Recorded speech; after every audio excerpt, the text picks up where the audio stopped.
motive en enlevant du poids sur le toit. Là sinon on était vraiment bloqué, c'est pour monter au col à 4655 mètres et le K4 n'allait pas y arriver. Mais du coup nous, on termine vraiment à pied, c'est une petite randonnée à 4600 presque. Et ça fait mal à la gorge du coup tellement ça fait froid.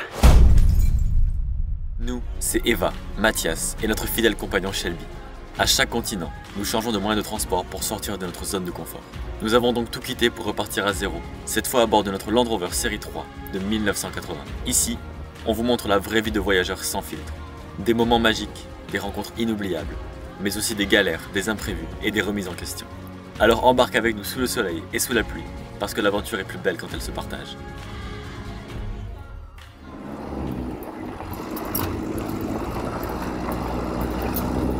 Nouvelle journée sur la Pamir. La route elle est vraiment défoncée, elle est plus partout donc on avance pas très vite. En fait on sait pas si on préfère l'atol ondulé sur la piste ou les trous sur la route. Peut-être les trous sur la route. Et par contre avec ma soeur là on commence à sentir un peu la tête compressée, un peu patraque, donc ça doit être l'altitude. Heureusement ce soir on va dormir un peu plus bas, encore à 300 mètres plus bas. Par contre après on va remonter à 4006, donc c'est bien de faire des steps pour s'acclimater. Et là on arrive dans une ville pour faire le plein d'eau et le plein de courses.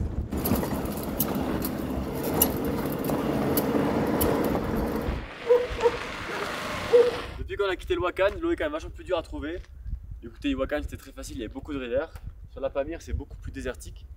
Mais il y a un puits, du coup on va pouvoir faire le plein d'eau au puits directement. Là c'est de l'eau qui vient directement d'une nappe phréatique donc elle va être potable, elle va être délicieuse.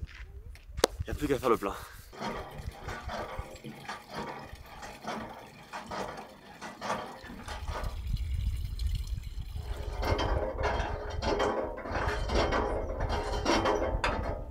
Premier bidon. Bon voilà comment on trouve de l'eau. Des fois c'est des lacs, des rivières, des puits, chez l'habitant, à la station-service. En fait tous les jours on fait le plein d'eau et ça change tous les jours d'endroit où on remplit notre eau. Bon, pendant que les hommes font le plein d'eau, je vais aller voir à la petite supérette du petit village. C'est vraiment, on va prendre des œufs, du lait et peut-être du beurre, hein, mais c'est vraiment tout. Hein.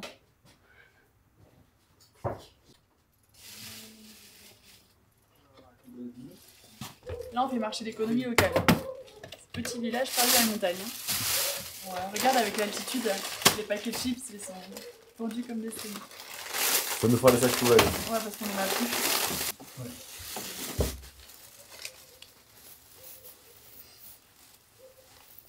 Ah. Il y a trop de monnaie de partout. Attends, ça là ça c'est Ouzbek. Ça c'est Afghanistan. Le porte-monnaie, il est international là. Ahmed.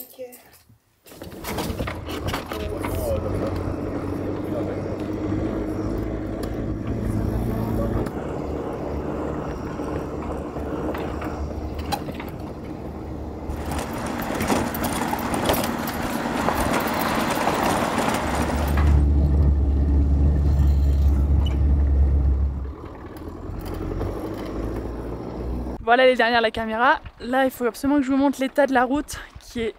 C'est des trous. Mais c'est plus des trous, c'est des cratères carrément. Donc on roule à 20 à l'heure. On est archi lent. Mais sinon on va encore abîmer, casser nos suspensions et nos lames. Donc c'est pas le but c'est de finir la Pamir et le voyage. Donc du coup je fais une petite randonnée à 4000 mètres. Ça commence franchement à taper là dans la tête. On se sent un peu patraque là.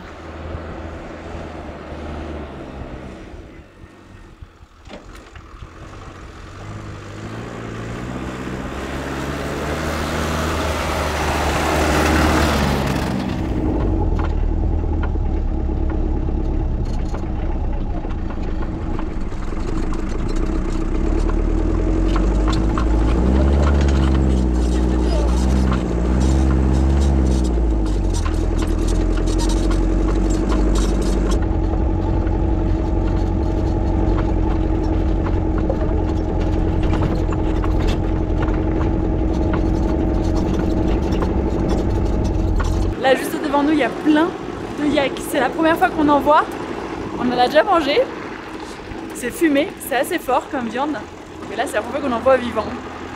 Et c'est impressionnant en vrai, on dirait des croisés entre des vaches, des chèvres, c'est petit, touffu, beaucoup de poils. On est dans le champ avec les aigles là.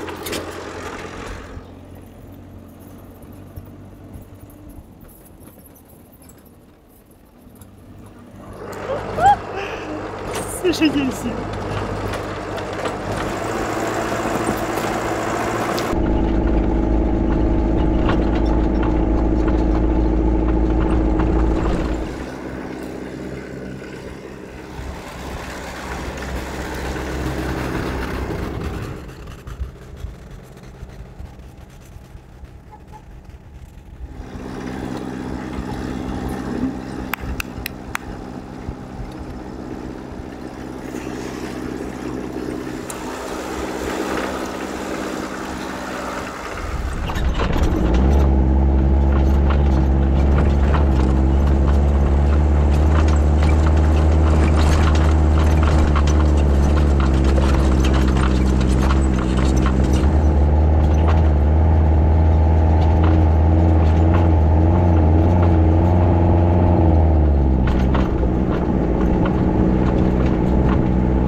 On est vachement redescendu, là on est à 3600 mètres.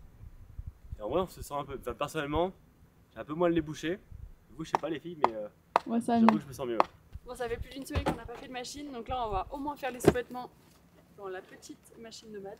Ça fera très bien l'affaire quand t'es sur la Pamir et qu'il n'y a pas de l'abri.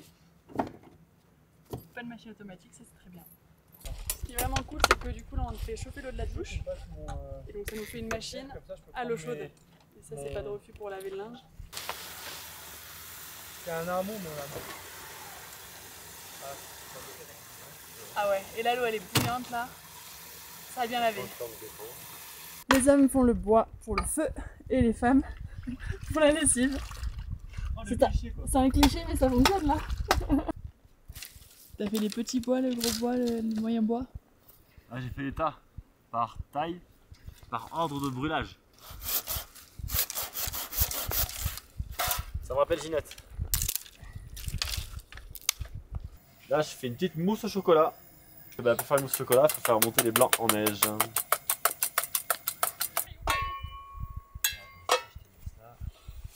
Ça va être une tuerie.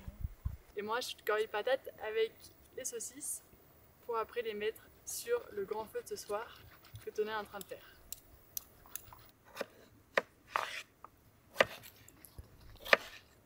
Ouais, quoi les pommes de terre déjà? Des petites saucisses. Allez,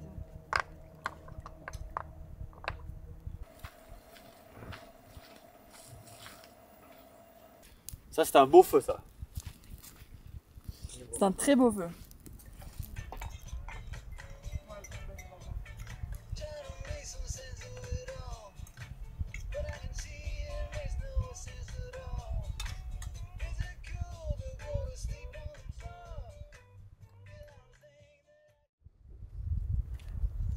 Bon, On va vous faire un bilan sur la Pamir, la Cargouche Pass et le corridor du Wakan, les permis, etc. Parce que je pense que c'est important que vous sachiez ça si vous voulez faire cette piste-là. il y a quelques éléments importants à savoir et si on profitait de cette petite matinée avec encore un temps magnifique pour faire ce bilan. Avant de prendre la route, puisque là on allait prendre la route, Première chose, les permis. il faut un permis. Ouais. Sans permis, tu rentres pas. Alors le permis s'appelle GBAO. GBAO, je sais pas exactement comment on dit. Faut le dire Gabao, c'est Gabao. pas important, sinon vous l'aurez pas. Gabao. GBAO. Ce permis, vous pouvez soit le faire en ligne, il me semble, soit le faire directement à Dushanbe, la capitale du Tadjikistan, à un bureau spécial, soit faire comme nous, avec Aziz. D'ailleurs, soit faire comme nous avec Aziz. D'ailleurs, on vous mettra le contact en dessous de la vidéo, son WhatsApp. Parce que du coup, avec lui, vous lui envoyez juste la photo de vos passeports et 2 jours après, c'est directement prêt. Vous n'avez plus qu'à arriver à la capitale, aller dans son bureau, les récupérer et le payer. Et c'était 15 € par personne. Donc c'est peut-être 5 € plus cher qu'une agence. Et encore, je sais même pas. Non, il me semble que ça vaut le coup. Ouais, c'est le même prix que les agences. Si vous faites en direct, c'est une dizaine d'euros, mais ça prend entre 1 et 2 jours. On a eu ce contact d'Aziz via notre ami Federico. Et franchement, c'était génial. On arrive à la capitale. On va chez lui, c'est Bike House Douchambé. En fait, il est spécialisé dans les motos, voyage à moto, etc. Et on a juste récupéré, on paye et on part. On perd pas 2 jours dans la capitale. Surtout que Douchambé, c'est pas hyper sexy. C'est une ville assez moderne, assez à l'européenne. C'est pas vraiment ce qu'on cherchait ici. Et autre chose qui est très importante à savoir, c'est que la frontière entre le Tadjikistan et le Kyrgyzstan au niveau de la Pamir Highway est fermée aux locaux. Elle est autorisée que pour les touristes et les voyageurs. Et pour pouvoir passer cette frontière, il faut un permis spécial que Aziz nous a fait aussi. C'est 20 $ par personne. Vous recevrez un code et une fois qu'on sera à la frontière, on donnera le code, enfin le numéro au douanier. Ils nous laisseront passer. Mais si vous n'avez pas ce papier, si vous n'avez pas cette autorisation, ben c'est demi-tour à Douchambé. Et alors là, laisse tomber, c'est combien? C'est 1000 bornes de Pamir. Ouais, de Pamir. Hein. C'est pas de la route en plus du bel asphalte. Hein. Important du coup aussi, pendant la Pamir, il y aura plusieurs checkpoints. Donc il faudra présenter votre passeport avec votre permis de Gabao. Voilà. Ensuite, l'état des routes, c'est catastrophique. C'est catastrophique. Donc, c'est catastrophique. Donc c'est la route. En fait, la Pamir, c'est de la route. Sauf qu'il y a des énormes nids de poules, des trous comme ça. Des obus, des trucs, mes bras sont trop petits. Vraiment, des trous sont énormes. En plein milieu de la route. Donc il faut rouler à 15 ou 20 à l'heure parce que sinon vous allez vous faire surprendre et vous allez tout casser vos lames. D'ailleurs, nous, on a cassé nos lames en Ouzbékistan sur une route normale parce que d'un seul coup, il y avait un nid de poules énorme. Donc clairement, c'est de l'asphalte, mais par contre, il faut rouler tout doucement. Ensuite, alors nous, l'itinéraire qu'on a fait, on est parti de Douchambé jusqu'à Kalaikoum. On a pris une piste. Alors tu as deux itinéraires possibles pour aller jusqu'à Kalaikoum. Ouais. On a pris l'itinéraire plus au nord, c'est beaucoup plus off-road. C'est magnifique. Honnêtement, c'est magnifique et c'est faisable avec n'importe quel véhicule. Il faut faire gaffe avec les véhicules plus bas. C'est bien d'avoir vraiment de la garde au sol, mais si vous n'en avez pas, c'est possible aussi avec les vannes. On a croisé plein de camions, donc au niveau de la taille, camping-car, etc., ça passe. Ouais, maintenant, il faut faire gaffe où vous passez. Cet itinéraire vous fera passer par un col à 3200 mètres. C'est là où on a nos premières neiges. Il a fait vraiment froid là-haut. Et on a commencé à avoir un peu mal à la tête. Hein. Moi et ma soeur, on avait un peu peut-être la nausée, on ne sentait pas très bien. Là, ça va mieux aujourd'hui. Et après, vous descendez jusqu'à Kalaikoum. Et à partir de Kalaikoum, on longe la frontière afghane jusqu'à Korog. Et à Korog, vous avez 2 itinéraires possibles. Même avant Korog, vous pouvez faire la Bartang. C'est une piste qui est isolée, dangereuse. On a vu des vidéos quand on était à Douchambé, il y a 2-3 jours avant, où les motos passaient à se renverser parce que les rivières sont très hautes, donc c'est très dangereux. C'était vraiment pas conseillé pour nous par rapport à la hauteur, au poids, etc. Et donc on a été jusqu'à Korog. Et à Korog, tu as 2 itinéraires possibles. Ouais. Soit la Pamir, soit le Wakhan. On a fait le Wakhan. Et le Wakhan, tu peux carrément le faire en véhicule normal. C'est le Kargouche, où là, il faut par contre avoir un 4x4. Et où les camions passent plus là par contre. Ouais, le Kargouche, c'est le col qui relie le corridor du Wakhan à la Pamir Highway. Le corridor du Wakhan, c'est une piste qui est assez facile. Alors, il y a beaucoup de tôles ondulées, il y a des trous, etc. Mais tu peux passer avec n'importe quel véhicule. Et tu longes la rivière Panj, et de l'autre côté, c'est l'Afghanistan en fait. Donc pendant 300-400 km, on a longé l'Afghanistan. On a été au marché afghan. Ouais. Ça, alors franchement, on s'est senti en sécurité. Pour tous ceux qui seraient un peu frileux par rapport à ça, nous aussi on était frileux, on a entendu beaucoup d'histoires de plein de voyageurs. Et en fait, on s'est senti en sécurité. Il y a plein de militaires du côté tadjik. On était impressionnés parce qu'il n'y en a aucun par contre de base militaire du côté afghan. Il n'y a personne. Et par contre, tu vois vraiment tout hein, du côté afghan, les véhicules, les villageois qui font leur lessive, qui jouent au foot, les bergers. Tu les vois, tu leur fais coucou. Et pour l'instant, c'est serein, entre guillemets, dans cette région-là. On ne parle pas du reste.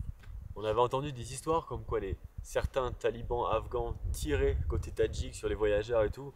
Tu entends ça, tu te dis, mais attends, c'est hyper flippant et tout. Rien de tout ça au final. Enfin, pour nous, en tout cas, on n'a jamais eu ce souci. On a rencontré pas mal de talibans au marché afghan. Ils n'ont aucun intérêt à faire ça. Alors maintenant, on va parler du ravitaillement. Par rapport à l'eau, on longe tout le temps une rivière. Donc, il n'y a clairement aucun problème. Tous les jours, en plus, en ce moment, on est 4 dans le véhicule. Donc, tous les jours, on doit se ravitailler. Et c'est pas un problème. Hein. On prend 4 douches, on fait la vaisselle, on boit, etc. Et tous les jours, on peut se remplir très très facilement. On est toujours posé à côté de la rivière. Donc, ça, c'est très facile. Par contre, vous n'attendez pas à avoir des supermarchés. Donc faites quand même un tout petit peu de provisions et après vous allez trouver plein de petites supérettes locales où il y aura quelques oignons. Franchement, on arrive à se démerder. Un peu de patates. Ouais, on arrive à trouver des petits trucs et tout. Là, vraiment, la dernière grosse supérette, c'est à Korog. Voilà, donc là faites un gros plein quand même et après vous aurez 2-3 petits trucs à acheter. Il y a quand même souvent des œufs, des patates, des oignons et du beurre. Le lait, ça fait des jours et des jours qu'on n'arrive pas à en trouver par exemple. Donc voilà, faites attention à ça, mais à part ça, vous trouvez tout. Et pas un corridor du Wakan, donc comme disait Eva, en plus de longer la rivière, il y a énormément de sources d'eau directement potable. Donc si vous n'avez pas de filtre, vous pouvez la boire directement et ça j'avoue que c'est quand même un gros plus. On a des filtres, du coup on peut prendre l'eau des rivières, etc. L'eau des lacs, on n'a aucun problème. Mais si vous n'avez pas de filtre, sachez que sur tout le corridor du Wakan, il y a de l'eau potable partout. Et surtout, il n'y a pas que les sources pour boire, il y a des sources d'eau chaude. Il y a les sources d'eau chaude. Qui est à 40 degrés et quand tu es hyper haut et qui fait un petit peu froid, bah, tu es content d'aller mettre dans un petit bain chaud naturel. Maintenant, au niveau du diesel et de l'essence, nous on avait fait un gros plein à Korog où il était encore entre 10 et 11 somoni le litre, c'est-à-dire on va dire 80-90 centimes le litre. Tout à l'heure on va être à Mourghab, c'est plutôt 14 somoni le litre, c'est-à-dire 1,20€, 1,30€, c'est beaucoup plus cher, mais il faut dire qu'il faut l'amener jusqu'ici le diesel. Et quand tu vois l'état des routes et les distances qu'il y a à parcourir, tu comprends pourquoi il est le plus cher ici. Sur le Wakan, tu as 2-3 stations de diesel, il y en a une à Zong, il y en avait une autre, je ne sais plus exactement où, mais sur iOverlander vous avez toutes les infos. Et juste, faites gaffe, faites un gros plein à Korog parce que c'est l'endroit où c'est le moins cher. Après, ce sera plus cher, il y a des possibilités, mais c'est plus cher. Et apparemment, là à Mourghab, le diesel est de très mauvaise qualité. C'est ce qu'on va faire aujourd'hui là. C'est ce qu'on va faire aujourd'hui, on n'a pas le choix. Là, il nous reste de quoi aller à Mourghab, après c'est terminé. En gros, là, il nous reste 300 bornes avant d'arriver à la frontière. 200 bornes. Il nous reste 200 bornes avant d'arriver à la frontière du Kyrgyzstan et de terminer la Pamir. On est pas mal, je crois. On est pas mal, il n'y a plus qu'à se lancer. Franchement, c'est quelque chose que je vous conseille mais 1 million de fois de faire. Surtout là, j'avoue, comme nous, on a eu une chance de dingue au niveau du temps. On a eu une semaine de beau temps. Il y a quelques petits moutons là aujourd'hui, mais rien de bien méchant. C'est vraiment quelque chose à faire. On se sent au milieu de nulle part. En sécurité quand même, hein. En sécurité, en totale sécurité. Si vous avez un pet mécanique sur la route, il y aura toujours quelqu'un qui va passer. Il y aura toujours quelqu'un qui va vous dépanner. Oui. Alors, la Pamir dans la journée, le Wakan peut-être dans 1 ou 2 jours, mais maximum, quoi. Il y aura toujours un véhicule. Et pour le Kargouche Pass, on vous le conseille, mais que en 4x4. Nous, on a eu des endroits où franchement, c'était tendu. T'as un passage de rivière à faire. On était passé, l'eau était assez basse. Il y a des moments où l'eau est peut-être plus haute. Et c'est un passage de rivière où tu es légèrement en dévers en plus. Donc tu peux te faire un petit peu emporter. Et on a eu un autre passage en virage avec un beau dévers. Et où du coup, nous, on a dû sortir du véhicule pour faire contrepoids sur l'autre côté. Donc clairement, c'était flippant. Toi, t'étais pâle aussi. Ouais, j'étais pas bien. Et il y en avait un en face pour guider du coup les roues où il fallait vraiment mettre la roue pile poil au bon endroit pour pas que ça s'affaisse, pour pas que ça bascule. Donc 4 à ce moment-là, c'était bien. C'était confortable. On n'était pas bien tous. Ouais. Bon, on va aller à Mourghab. Il faut qu'on fasse le plein de diesel, le plein d'eau. Et après, on termine la Pamir. Bye bye.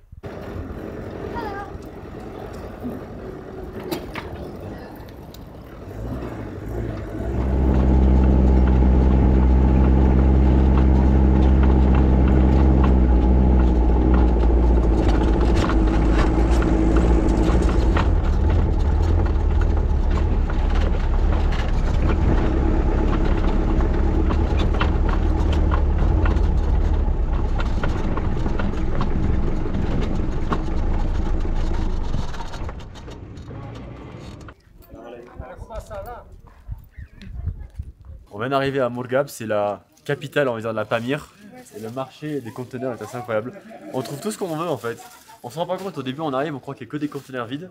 Mais en fait, il y a tout ce qu'il faut. Alors les prix c'est un peu plus cher qu'en bas forcément. Mais ça va, franchement tu vois les concombres, ils sont à 80 centimes le kilo.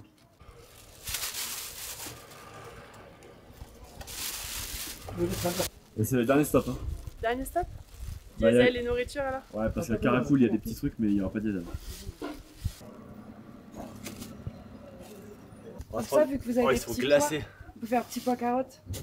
Ouais, on va se prendre des concombres, on en prend combien? Sit down, sit down. Sit down.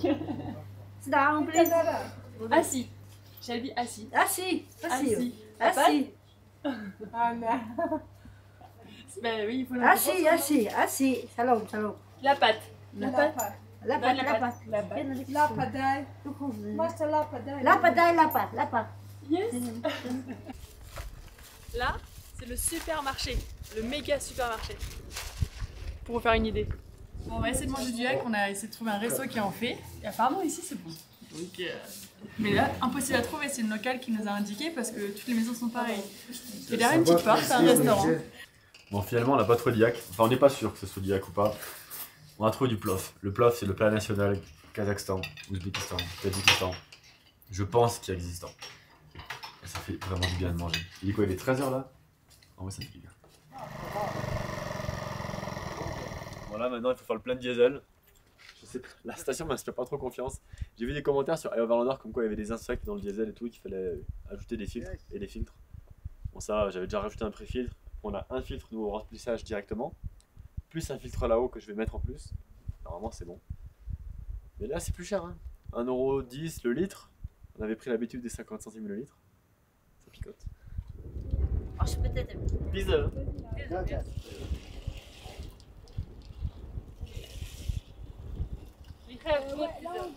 Ok, cool. Ahmad. J'avais un peu peur de la qualité du diesel, mais il est très clair, il n'y a pas d'impureté. Et je préfère le pré-filtrer avant de le mettre dans les jerrycans et le pré-filtrer aussi avant de le mettre dans le 4x4, histoire qu'il soit vraiment parfait quoi.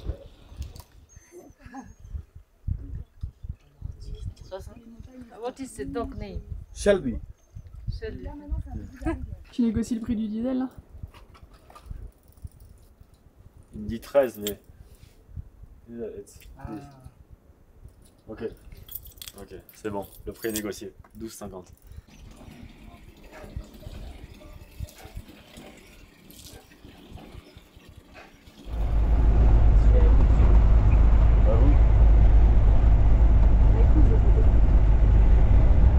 Là, je sais pas si c'est le manque d'oxygène ou le diesel pourri, mais ça descend légèrement. Je suis pied au plancher à 35. Vraiment, on n'avance pas. Ah, on vient de passer les 40. Alors, si vous pouvez éviter de reprendre du diesel à Moulgab, alors je sais pas si c'est le diesel pourri de Moulgab ou est-ce que c'est vraiment l'oxygène qui manque. Peut-être les deux hein. Peut-être les deux combinés, ça fait que t'avances pas. Et en plus, t'as un petit moteur donc laisse tomber. Donc là, on va descendre, on va pousser maintenant. Waouh, les trous de malade. La galerie, Voilà, la galerie. c'est ça la Pamir Highway, c'est que tu roules à 40 à fond et d'un coup t'as un trou. Et du coup, ça se réveille là. Bon, là, clairement, c'est plus du tout l'altitude. On sait très bien que c'est à cause du diesel. Même dans des petites pentes, on est obligé de passer les vitesses courtes et on rame. Voilà, super, tout le monde nous dépasse. On irait plus vite à pied. Je suis à 20 à l'heure. 20. Maximum. Hein. Et là, on descend. On est à 4050 mètres. On est hyper lourd. C'est un vieux moteur. Du diesel de merde. Il y avait un autre truc. Bah, peu d'oxygène. Hein. Et peu d'oxygène. Donc là, ça fait un combo. Pas de vitesse. Voilà, Bon, on est tellement lent qu'on a décidé de jouer à un Yams. Parce que on a le temps de voir arriver les trous et les bosses. Par je suis contre, à 10. grâce à ça, on arrive à voir les trous très loin. Et donc, 9. on va pas niquer les lames. 7. Attention, vitesse courte. Et pourtant ça monte très peu. Allez, 4. 4. Ouais, c'est chaud. 5. Ah, on reprend. 6, 7. Allez, on avance. On a que 16 km à faire, mais on n'est pas arrivé. Hein. Et là, en 60 km, il y a déjà la moitié du plein qui est passé. En 60 km. Il y a 200 bornes jusqu'à la frontière. Je sais pas comment on va faire. On a sur le toit. On a 40 litres sur le toit. Mais à ce rythme-là, putain. Et ben, sachant que la frontière, c'est que pour les touristes. Parce qu'elle est fermée aux locaux. Donc il n'y a pas de camion là pour nous dépanner du diesel. Ah, full. Oh putain. Et ben full. Ça a fait combien? Ça fait 3, 13, 17. Et le 17 et full, c'est 30, combien? ça fait 47. 47. C'est Ouais, bien. c'est bien. Ah, soit les 1, soit les 6. Ah, tu commences par là. Putain, mais je suis à 15 à l'heure quoi. Je suis à fond. Ça monte là? Mais non, ça descend. Ça descend. C'est Parce qu'il l'enfer. faut pas oublier qu'on a le vent de face. En plus, là on va essayer d'aller dormir dans une yourte ce soir. On doit prendre la route là-bas là? Celle qui monte? Oui. Là, ça fait quoi toi? Là, on est à 4400 mètres. Je garde mon 4 et je tente le maxi. Allez, vas-y. Je pense. Oh, oh,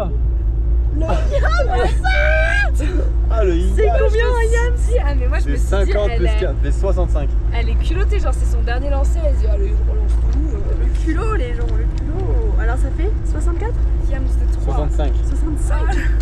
Ah Ah ouais. ouais. Bah voilà, ça je le barre pas déjà. Ah c'est ça, regarde. Passage. Altitude. Wushang. Altitude 4655.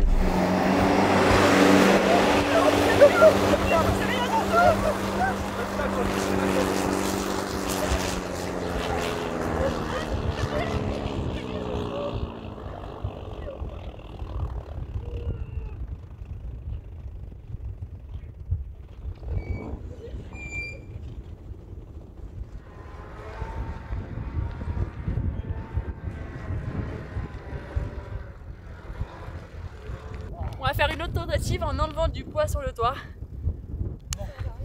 Il y a un Toyota qui est passé. C'est encore un... Ah non, c'est un patron, Nissan.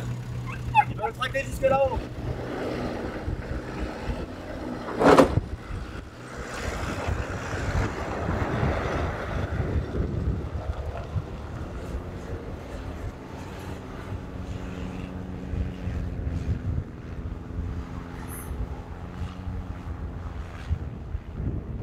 Il y a un patron qui vient de passer, il est en train de nous tracter.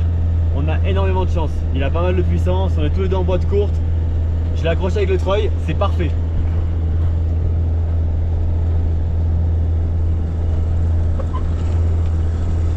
Là sinon on était vraiment bloqué. C'est pour monter au col à 4655 mètres. Il y a un virage qui était trop abrupt pour nous, trop serré pour nous. Parce qu'il faut pas oublier qu'on a que 60 chevaux, on fait presque 3 tonnes. On est à 4500 mètres, 4600 mètres. Et le 4x4 n'allait pas y arriver. Et bah tu vois, on est vachement déçus. Il y a des voyageurs, il y a 4 voyageurs qui sont passés juste avant. Personne n'a voulu nous aider. Ils se sont même pas arrêtés pour savoir ce qu'on allait ou quoi, machin. On était en train de tout déballer, de tout vider pour que ça aille mieux, pour alléger au maximum. Et le local nous a tout de suite dit est-ce que vous avez besoin d'aide. Et voilà, il nous aide. On peut remercier ce Tadjik parce que sans lui, on n'aurait pas pu passer le col. Mais là c'est parfait, il nous monte jusqu'au col. Il reste une 50aine de mètres et tout ira bien. Et pour une fois, c'est pas un Toyota qui nous aide, c'est un Nissan Patrol. C'est un vieux Patrol, il doit être des années 90 je pense. Il y a de la patate, lui il est tout léger. On se fait tout léger, on montrait sans problème. Mais là ouais, c'est pas le cas. Bah du coup nous, on termine vraiment à pied, c'est une petite randonnée à 4600 presque. Et ça fait mal à la gorge du coup, tellement ça fait froid. Franchement là c'est dur. Ça commence à me faire mal aux oreilles, ici, la gorge, le vent il est glacial. Faut pas qu'on s'arrête parce qu'il fait froid. En même temps t'as envie de te stopper pour alléger la gorge. Mais au moins le plus important, le 4x4 il est au sommet. Maintenant c'est de la redescente. Le diesel est vraiment pourri. 4600 mètres. En claquette. Claquettes, chaussettes, même pas chaussettes. Attends, en dessous il y a quand même des couches. Il y a un legging, il y a des pulls, il y a des t-shirts. De l'été à l'hiver, on est tous malades, on n'arrive pas à récupérer. Parce qu'on a des bons freins. Si je freine là, tu prends le barreau, donc. C'est bien là.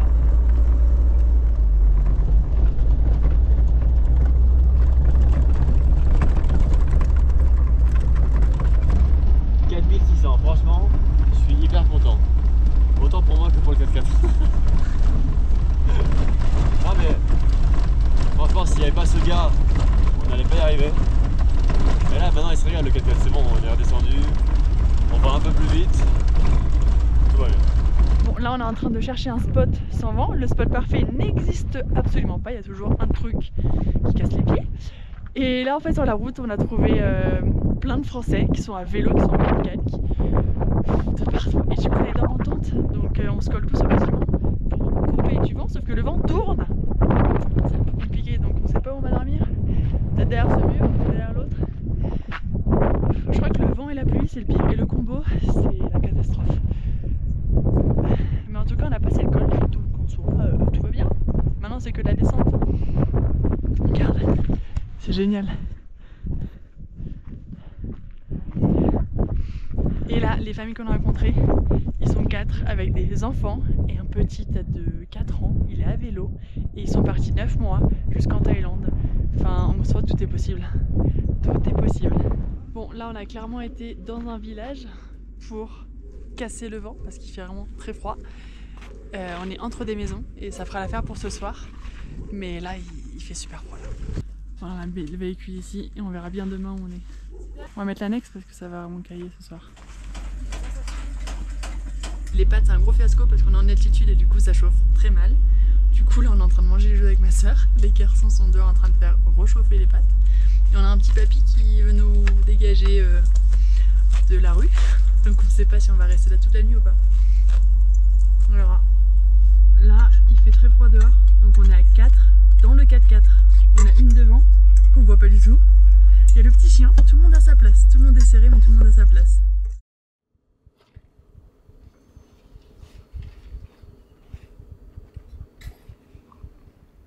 Bon, on a trouvé ça sur la route. On va essayer de le mettre quelque part parce qu'on trouve ça un peu stylé.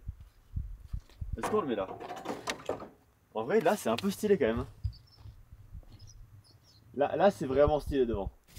Nous voici au détour d'une constipation. Comment se sent Yvan en gros? Pas une constipation, c'est une chasse. Ah, une chasse. Au détour d'une chasse? À cause du restaurant d'hier. Ce matin, je me suis réveillée et ça allait plus du tout. Rien n'allait plus. Rien n'allait. Elle m'a fait un réveil catastrophique. À l'aide. Je me suis dit, ah, notre gars, 6h15. Et là, franchement, d'avoir les toilettes, parce que tu es dans un village, eh ben, c'est quand même royal. Hein. Ouais, heureusement qu'on avait les chiottes quand même. Ah ouais, parce que là, t'as pas tenu ton aménagement, mais c'est horrible, c'est horrible. Heureusement qu'il y avait l'annexe aussi, pour pouvoir sortir tout nu de chier. Parce que dans le village, c'est compliqué. Hein. Voilà mon témoignage. Merci Susking et Trevino. Grâce à vous, j'ai pu chier en toute sécurité. Ah, j'ai mal au ventre. Bon, concrètement, depuis qu'on a fait le plein à Murghab, on a fait 130 km et on a dépensé 50 litres. Alors que normalement, 50 litres, ça me fait faire presque 400 km. Le diesel ici, je sais pas quoi ils l'ont coupé. Il est complètement pourri. Heureusement qu'on avait rempli les bidons aussi.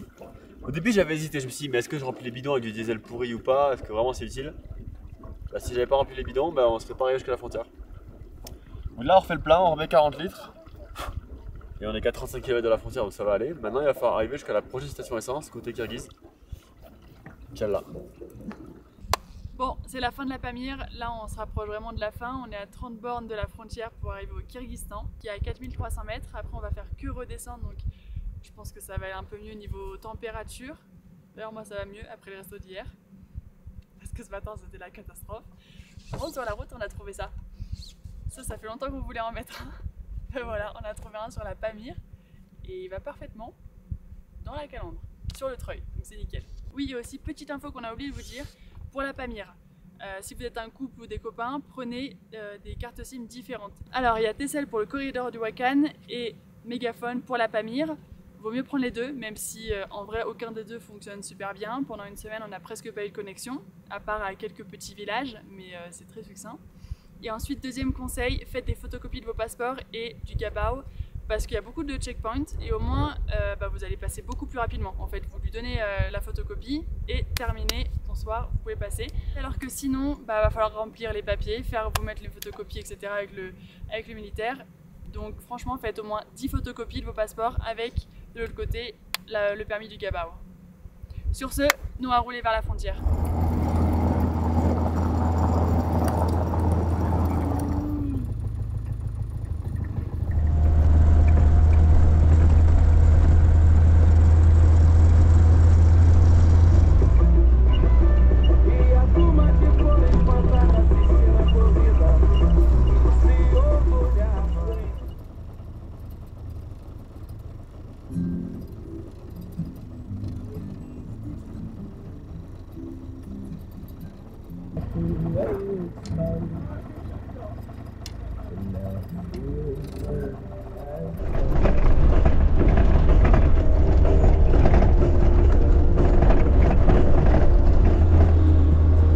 C'est le poste frontière le plus éclaté de l'histoire.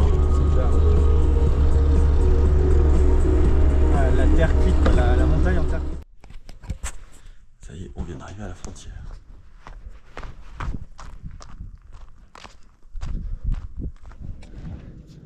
Ils nous ont laissé nos papiers. À la base, ils On les a les avaient papiers. récupérés et ils nous ont laissé parce qu'ils ont validé un mois.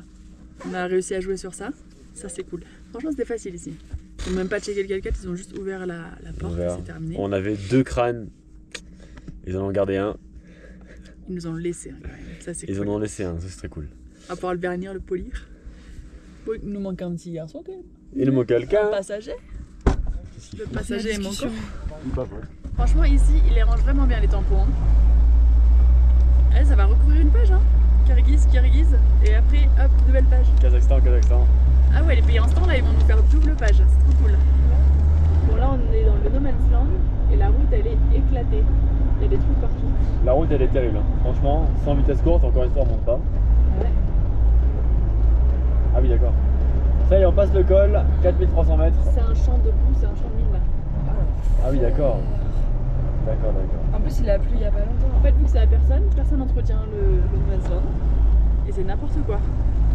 Ah, la bouillasse. Et apparemment, quand t'as pas un 4x4 et qu'il pleut, tu passes pas.